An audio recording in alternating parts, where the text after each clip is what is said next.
Yo, what is going on, guys? Your shredded brother from another mother, and we're going to dive right into how to get the outer chest line.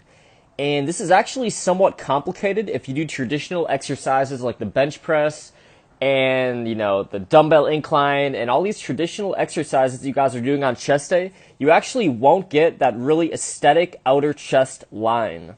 So let's dive right into this, and I want you guys first to understand the chest anatomy. So in this video, I'm going to show you 4 awesome exercises that are going to sculpt that outer chest line scientifically. And it's also going to keep you injury free, because to really get that outer chest line, it's going to require you actually stretching the pectoralis major without affecting other joints and ligaments with too much overload. So we want safe, targeted, stretched tension.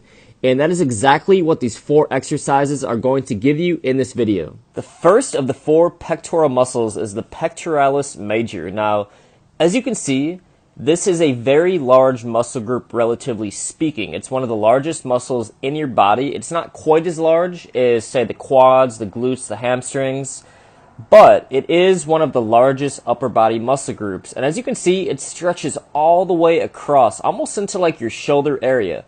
So to get that outer chest line, we have to keep in mind that traditional exercises like the bench press and exercises that aren't going to give us a really wide full range of motion, which I'll show you guys in just a second, it's going to be really hard sculpting those muscle fibers on the outer chest area. Next up, we have the pectoralis minor. Now, this is much smaller than the pec major, and its main function is to stabilize the scapula.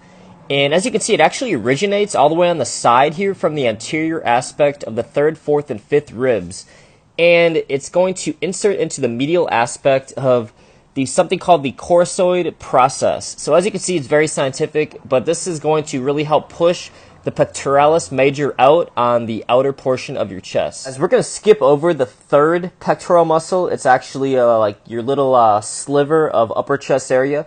I'm probably going to do the science of the upper chest video next week, Sunday or Monday, so definitely be on the lookout for that. But we're going to go right into the serratus anterior, which is the 4th pectoral muscle. Now, the 4th pec muscle, it actually stabilizes the scapula, and you can see it's really on the outer portion, like almost kind of that almost like no man's zone between like your outer pec and like where your obliques would be.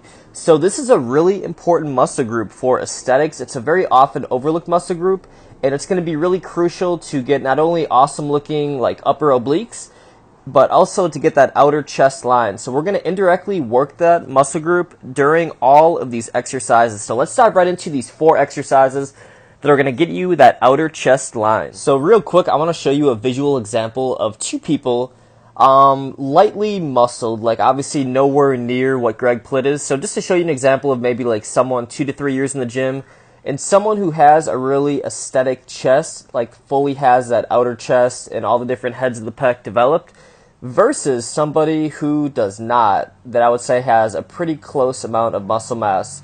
So as you can see, it makes a huge difference for aesthetics, and it just really helps you to get that kind of like cup look in your chest, and especially makes you look better from the side. So let's dive into these 4 exercises. First exercise is something called the dumbbell internal stretch press. So watch this really carefully and make sure you go really light, because just before this, I went heavy on dumbbell bench. I did 110 pounds for 8 reps, 3 different sets, to give you an idea of how light I'm going relative to my strength. So I'm pausing, I'm going all like super far down, get that full range of motion, full stretch, pausing at the bottom to really activate that outer chest, and then I'm squeezing and internally rotating my hands. So instead of the normal position in which you would rotate your hands on the chest press, you're going to rotate your hands internally. And the combination of coming from that fully stretched position and internally rotating your hands is going to be awesome to work that outer chest. All right, second exercise is the single arm stretch fly. Now, as you can see, I'm starting with my palms facing in towards my body, and then I'm internally rotating them at the apex of the movement. So first and foremost, you want to start from a fully stretched position. Really stretch that pectoralis major, and I'm putting my 2 little pointer fingers right on my outer chest to dial in that mind-muscle connection. Just a little trick that I like to do when I'm really focusing on a certain part of a muscle. So as you can see, and you're about to see a lot better with the left hand, is I'm internally rotating my hands and I'm coming from that fully stretched position. So go light on this, go about 12 to 15 rep range.